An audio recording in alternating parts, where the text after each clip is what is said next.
Imagine waking to the cold scrape of steel in the pre-dawn dark, a sound not of war, but of preparation. It is May 19th, 1536. Inside the Tower of London, a queen waits to die. Anne Boleyn, once crowned, once adored, now sits in silence as the blade that will take her life is sharpened just beyond the stone walls of her cell. The same courtyards where she once ruled in splendor now echo with footsteps of guards, preparing her final hour. Outside, a scaffold rises. Inside, her heartbeat thunders louder than the carpenter's hammer. Dressed in gray and white, the colors of mourning and purity, and prepares not just for death, but for erasure. Her name, her legacy, her love, all rewritten by the man who once risked everything to marry her. How did England's most ambitious queen become its most tragic prisoner? Was she truly guilty of treason, adultery, and incest, or merely a woman too powerful, too clever, too inconvenient? This is not just a story of a queen who lost her crown. It's the story of fear, power, betrayal, and the terrifying speed with which favor can turn to death in the hands of a king. Stay with me, and you'll see how history sharpens its knives. The morning of May 19th, 1536, began not with birdsong, but with the slow, methodical rasp of steel being sharpened.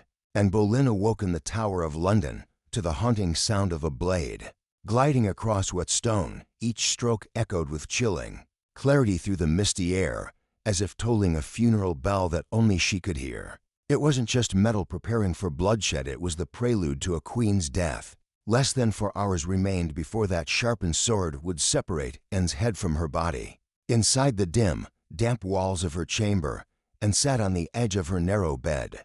Her hands trembled not from the cold, but from the unbearable weight of certainty. Through the small window, she could hear the hammering of carpenters assembling the scaffold outside. Each heavy strike of wood on wood was a countdown. Her ladies-in-waiting moved like pale ghosts around her, their faces hollow, their words hushed. They dressed her with reverence in a gown of gray damask and a white chemise beneath colors chosen by Henry himself. Mourning in purity, a final insult wrapped in royal fabric. And knew this wasn't just her death, it was her undoing. Henry had orchestrated every detail, not only to end her life, but to control the narrative of it. The queen, once radiant in coronation gold, now stood painted as a repentant sinner. But she was no longer fighting for survival. She was preparing for legacy. The tower itself, which once cradled her ascent to power, now stood witness to her fall. It had been the site of her triumph, and now it would become her tomb. Outside, the air carried the mixed scent of river mud, smoke from chapel incense, and something far more primal, fear. The guards took their positions. The crowd began to gather, and Anne, with her back straight and heart pounding, faced her final hours with a dignity that even her enemies could not ignore. The sharpening of steel had announced the beginning of the end, but in Boleyn's last morning was more than the prelude to execution. It was the defining moment of a life that refused to go quietly. The air inside the tower was thick not just with the damp chill of May, but with something heavier, inevitability. As the gray light of dawn filtered through the narrow window, and Boleyn stood silently while her ladies dressed her for death. There was no crown, no velvet cloak, no golden embroidery. Instead, she wore a simple gray damask gown, its folds heavy with symbolism. Beneath it, a white chemise, a stark contrast against the somber tones, chosen deliberately, gray for mourning, white for purity, and both, in their tragic irony, chosen by Henry VIII himself. It was as if, even in death, Henry demanded control not only over Anne's body, but over her story. The woman he had once defied church and country to marry was now being wrapped in a narrative of repentance, as though she were the sinner and not the sacrifice.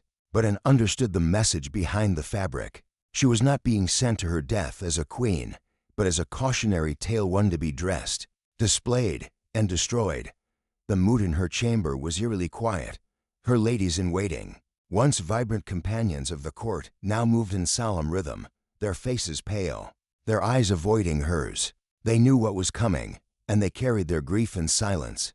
Their gentle hands tied the last ribbon, adjusted the last hem, smoothed her sleeves not for a banquet, but for a beheading, and bore it all with composure, her chin lifted, her eyes steady, her spirit somewhere between despair and defiance. Outside, she could hear muffled sounds, the scuffling of boots, the soft murmurs of chapel prayers, and the occasional creak of scaffold wood as the final nails were driven in.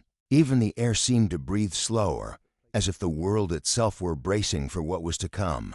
The scent of incense drifted faintly into her chamber, mixing with the sharper, metallic tang of fear. And did not cry. She did not beg. She stood at the center of this carefully staged horror with a dignity that confounded her enemies and shamed her betrayers.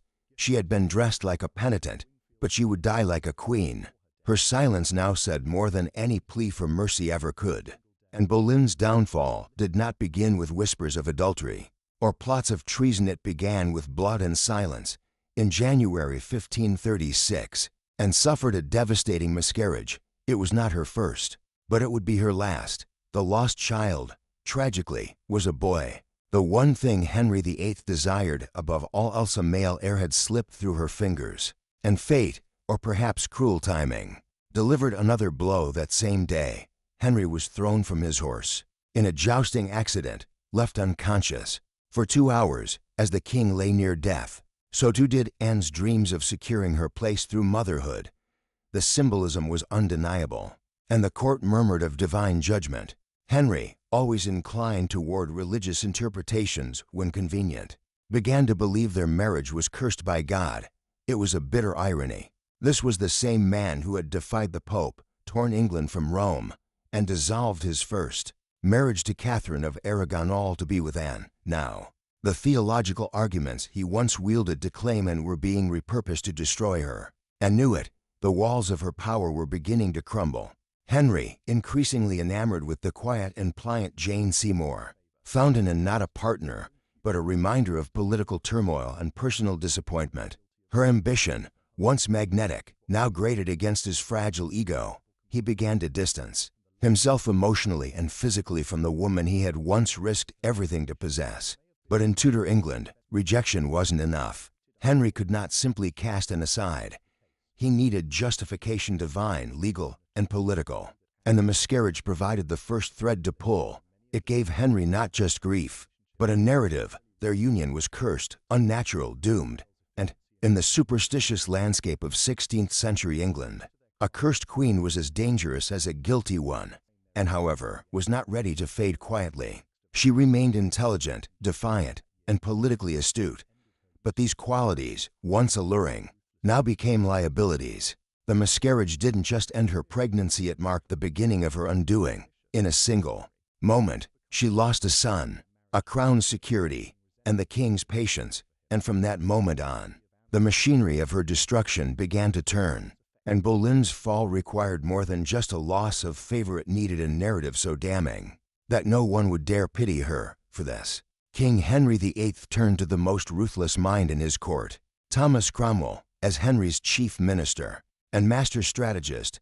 Cromwell understood the delicate balance of court survival, and he knew exactly what the king wanted: not just to be rid of Anne, but to obliterate her legacy entirely.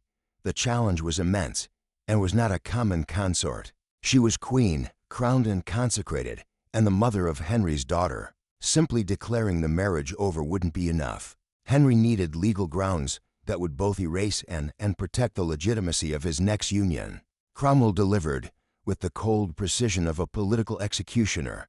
He began with whispers, spinning them into a full-blown conspiracy. The centerpiece: accusations of adultery and unforgivable betrayal in any marriage, but treason when committed against a king.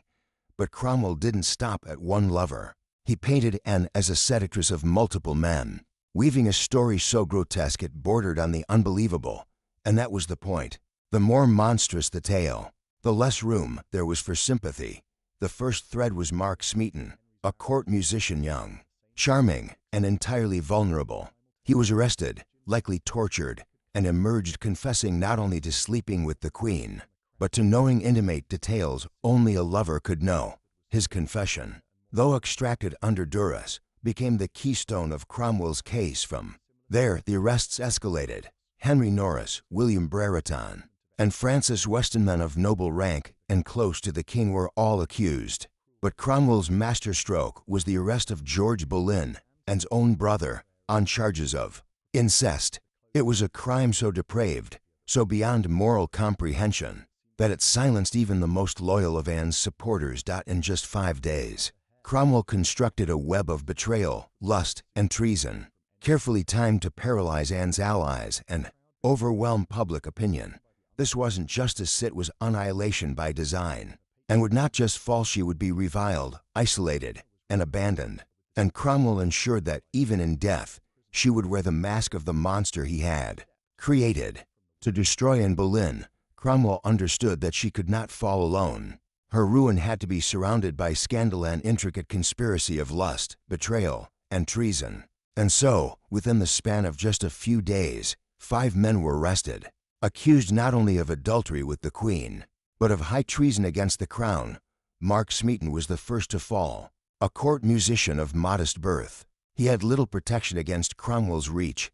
Taken to Cromwell's home and interrogated, most likely tortured, Smeaton broke. His confession became the backbone of the case, describing secret rendezvous and forbidden encounters. Whether true or not, his words were all the prosecution needed.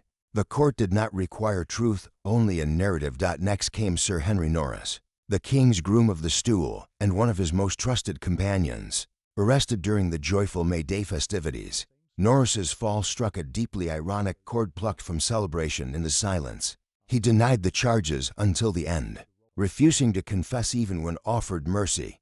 His loyalty to the king had earned him power. Now it earned him a death sentence. William Brereton followed, a Welsh courtier whose position had long depended on royal favor. Cromwell deepened his alleged guilt by suggesting a plot to kill the king so Anne could remarry. There was no evidence, only the calculated stacking of accusations designed to horrify and convince. Then came Francis Weston Young, recently married, and from a noble family. His arrest puzzled many. Why would a man with everything risk everything? But logic didn't matter. His presence in the court and his proximity to Anne made him a convenient pawn. Finally, there was George Boleyn, Anne's brother. His arrest, on charges of incest, shocked the nation. It wasn't just meant to disgrace, it was meant to isolate. If Anne could be painted as capable of such a monstrous crime, then no one could mourn her without appearing complicit. On May 17, 1536, these 5 men were executed at Tower Hill. Some proclaimed their innocence, others stayed silent, but all became collateral in a royal purge. Their deaths cleared the path for Henry to erase Anne, and history, for centuries, would debate whether any of them deserved the blade. And Boleyn's trial was never meant to determine guilt or innocence. It was theater, dark, deliberate, and grotesquely choreographed, held on May 15, 1536, within the very walls of the Tower of London, where she was imprisoned. The trial had one clear purpose: to legitimize her execution and erase her place in history. Under the guise of justice, Anne entered the Great Hall in a gown of black, the color of mourning, yet also one of dignity and power. She was surrounded by her ladies-in-waiting, who had once adorned her during triumphs and now witnessed her undoing. Presiding over the court was her own uncle, Thomas Howard, Duke of Norfolk. In a stunning betrayal of family and blood, he delivered the king's will with the cold precision expected of a Tudor courtier. This was no search for truth. It was an execution in slow motion. The charges against Anne were outrageous in their detail and absurdity. Adultery with 5 men, each date and location specified as if read from a script, including moments when Anne was recovering from childbirth or under the watchful eye of court observers. Even incest with her brother George was included, a charge so monstrous it seemed designed to make silence safer than sympathy. Anne faced the accusations with remarkable composure. Her face was calm, her voice steady. She denied everything, firmly and clearly, impressing even those who had come expecting a fallen woman begging for mercy. But Anne's defense meant little in a system stacked against her. As a woman, she had no legal counsel. She could call no witnesses. The peers who judged her 26 men handpicked by the crown understood that their futures depended on a guilty verdict. The evidence was flimsy at best, vague testimony, suspicious glances, gifts exchanged, dead witnesses who could not be cross-examined. Yet it was enough. The verdict, when delivered, came not as a surprise but as a sentence already written, and was found guilty of adultery, incest, and treason. Her punishment, death either by burning or by beheading, at the king's pleasure. Anne stood as the sentence was read. She made no plea for mercy. Instead, she prayed for the king's soul and proclaimed her innocence to the end. In that moment, she was no longer the queen on trial but the queen history would never forget. The morning of May 19, 1536, dawned grey and silent, in the heart of the Tower of London. Anne Boleyn prepared not for battle or prayer, but for death. She had slept little the night before, rising early to begin the rituals of her final day. Dressed in a grey damask gown with a white chemise beneath colors that whispered of mourning and purity, Anne chose her final attire with deliberate symbolism. It was a silent statement. She would die not as a sinner, but as a queen unbowed. The sword that awaited her had traveled from France at Henry's request. Unlike the English axe, clumsy, brutal, and prone to error, the French executioner's sword was swift, precise, and, in the king's words, merciful. But mercy was not the true intent. The foreign blade served another purpose, to cloak Anne's execution in civility, to disguise vengeance as justice. As the hour approached, Anne walked from her chambers across the familiar stones of the tower, each step echoing the fall from coronation to condemnation. When she emerged onto Tower Green, a hush fell over the crowd. Even the most hardened spectators were struck silent. Here was a queen, once the heartbeat of the realm, about to become a ghost, on the scaffold, and addressed the crowd. She spoke not of innocence, nor of betrayal. She prayed for the king, commended her soul to God, and asked the people to pray. For her restraint was chillingly elegant, whether out of political wisdom or sheer exhaustion, and refused to curse the man who had destroyed her. Her silence spoke louder than accusation. Kneeling before the block, her ladies blindfolded her gently. The executioner, hidden until now, stepped forward. With a single practiced stroke, he severed her head from her body. The crowd gasped. Some crossed themselves. Others stared in stunned silence. It was over in an instant. A queen reduced to a body on blood-soaked straw. Her ladies wrapped her remains with quiet reverence. No royal funeral followed. No monument marked her grave. But in the memory of that moment of her poise, her silence, her dignity, Anne Boleyn etched herself forever into the soul of history. She had lost everything but her composure, and in that, she remained royal to the last breath. Anne Boleyn's body had scarcely grown cold before the machinery of monarchy moved forward. Within days of her execution, Henry VIII married Jane Seymour in a quiet ceremony, as though the violent erasure of a queen were merely a necessary formality. An unpleasant task completed before breakfast for Henry, and had become a problem to solve, a page to turn, and he turned it with chilling efficiency. The erasure was swift. Her portraits were removed from palaces. Her initials, once entwined with Henry's in elaborate carvings, were scraped away from stone walls and royal tapestries. Her coat of arms was replaced, her memory buried beneath layers of official silence. No public mourning, no royal burial. She was not simply dead, she was unmade. And yet, history has a curious way of preserving what kings try to destroy, though, and had died disgraced and declared never a queen. The child she left behind would defy both fate and her father's wishes. Elizabeth, barely 3 years old at the time of her mother's death, grew up illegitimate and politically insignificant. But blood remembers and legacy waits.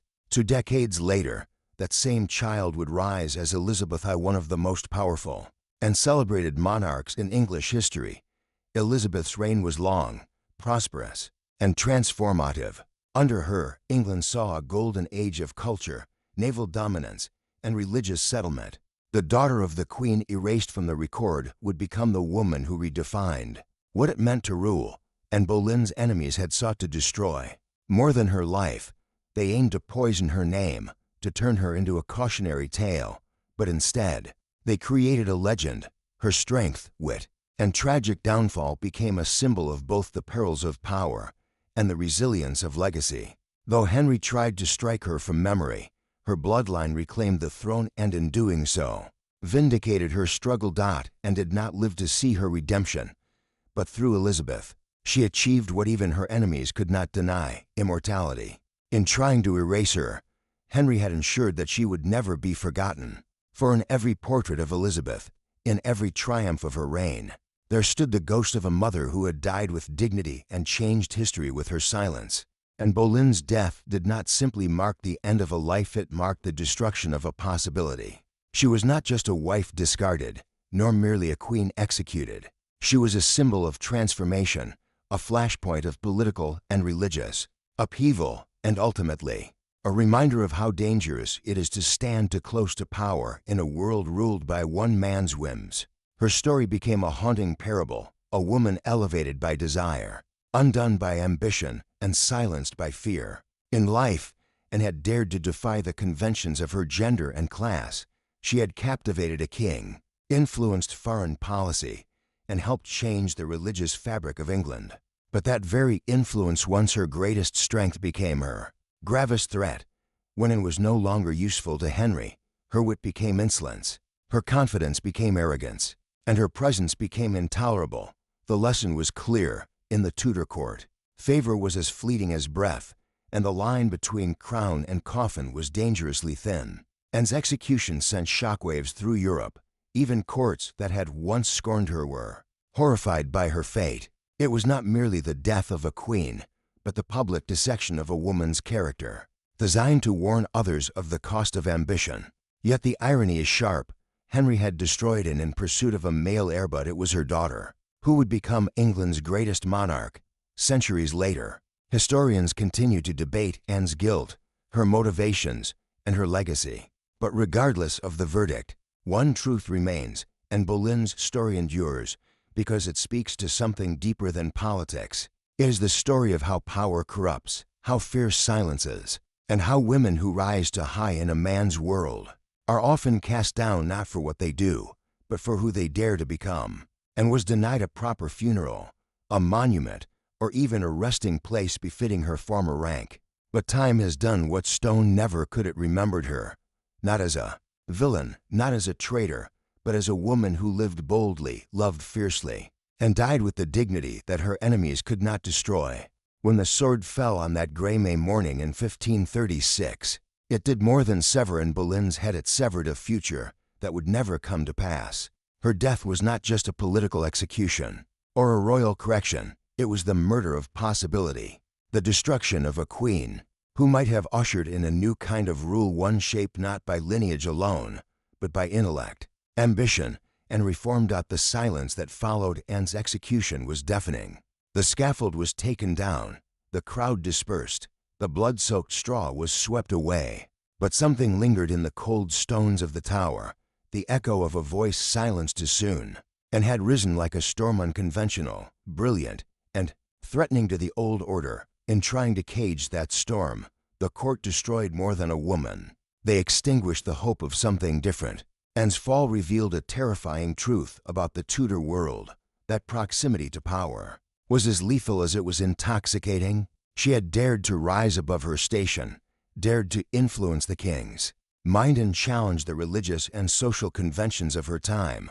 And for that, she paid the ultimate price. Her trial, her charges, even her death sentence were all carefully orchestrated, not only to destroy her, but to ensure that no one like her would rise again.